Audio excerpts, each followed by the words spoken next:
Assalamualaikum warahmatullahi wabarakatuh. Alhamdulillahirabbil alamin wassalatu wassalamu ala rasulillahil karim. Saudara-saudaraku, alhamdulillah sore ini kita berada di pantai ya, di pinggir laut itu namanya pantai, kemudian di tengah itu namanya laut ya. Alhamdulillah ini bagian dari kekuasaan Allah Subhanahu wa taala, bagian dari kekuatan Allah Subhanahu wa taala yang tentu apapun yang diciptakan oleh Allah Subhanahu wa taala itu untuk kita ambil hikmahnya, untuk kita ambil manfaatnya, untuk kita ambil kebaikannya. Saudara-saudaraku, kebetulan kita berada di laut, maka kita akan berbicara tentang laut sedikit. Di dalam Al-Quran Allah Subhanahu wa taala menyebut 32 kali bahro, lautan.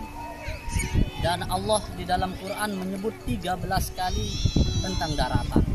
Itu berarti Allah menyebut lebih banyak lautan dibanding daratan. Itu dikarenakan fenomena-fenomena yang ada di dalam laut dan seluruhnya itu jauh lebih besar daripada fenomena-fenomena yang kita temukan di daratan. Saudara-saudaraku sekalian, alhamdulillah semua yang ada di lautan ini semata-mata diciptakan oleh Allah, karunia bagi seluruh hambanya untuk bisa diambil kebaikan-kebaikan. Kalau kita bicara laut di Indonesia khususnya, Indonesia ini disebut dengan kepulauan. Kenapa disebut dengan kepulauan? Karena memang di Indonesia ini sangat banyak lautnya. Secara khusus, secara umum seluruh dunia ini lautnya sangat banyak. Bumi ini dipenuhi dengan laut-lautan dibanding daratan, sehingga menurut penelitian kalau orang pergi ke bulan umpamanya, dia akan melihat bumi ini memantulkan cahaya biru, itu bertanda bahwa di bumi itu lebih banyak lautannya dibanding daratannya. Saudara-saudara sekalian, maka kaitannya dengan hal ini kita kembali kepada firman Allah Subhanahu wa taala di dalam Quran surat An-Nahl ayat 14. Allah Subhanahu wa taala berfirman, "Huwallazi sahharal bahra lita'kulu lahman qoriyan." Dialah Allah yang menundukkan lautan-lautan. Dialah Allah yang menundukkan lautan lita'kulu lahman qoriyan, untuk kita makan daging-daging atau ikan-ikan segar yang ada di dalam. Wa tastakhriju minhu, kemudian Allah Subhanahu wa taala mengeluarkan dari laut itu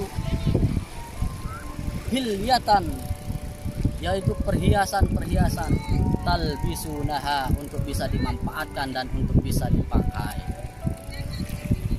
Wa tarol fulka, kemudian Allah Subhanahu wa taala di dalam ayat ini mengatakan wa tarol fulka, yaitu kita bisa melihat perahu-perahu awakhiro fihi, yang bisa berlayar di lautan ini. Kita betagu min fadlih, agar kita bisa mengambil bagian dari keutamaan, bisa mengambil bagian dari karunia Allah Subhanahu wa taala. Tentunya la'allakum tashkurun, agar kita bersyukur kepada apapun yang diciptakan oleh Allah Subhanahu wa taala. Saudara-saudaraku sekalian, di dalam ayat lain Allah juga berfirman di dalam Quran surat Al-Maidah, "Uhilla lakum saydul bahr." Dihalalkan bagi kalian itu memakan apa saja yang ada di lautan, daging-daging yang ada di lautan.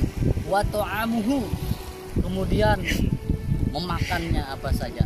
Itu berarti pertanda ada di dalam hadis bahwa seluruh apa yang ada di dalam lautan ini adalah halal dimakan. Baik itu dalam bentuk bangkainya, baik dalam bentuk yang masih hidup, itu pun halal untuk dimakan, dengan catatan dia tidak beracun, kemudian dia juga tidak berbahaya untuk dikonsumsi.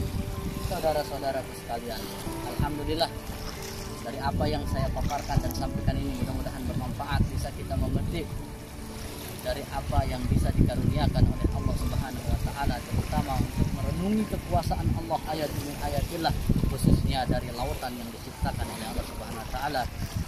Wassalamualaikum warahmatullahi wabarakatuh.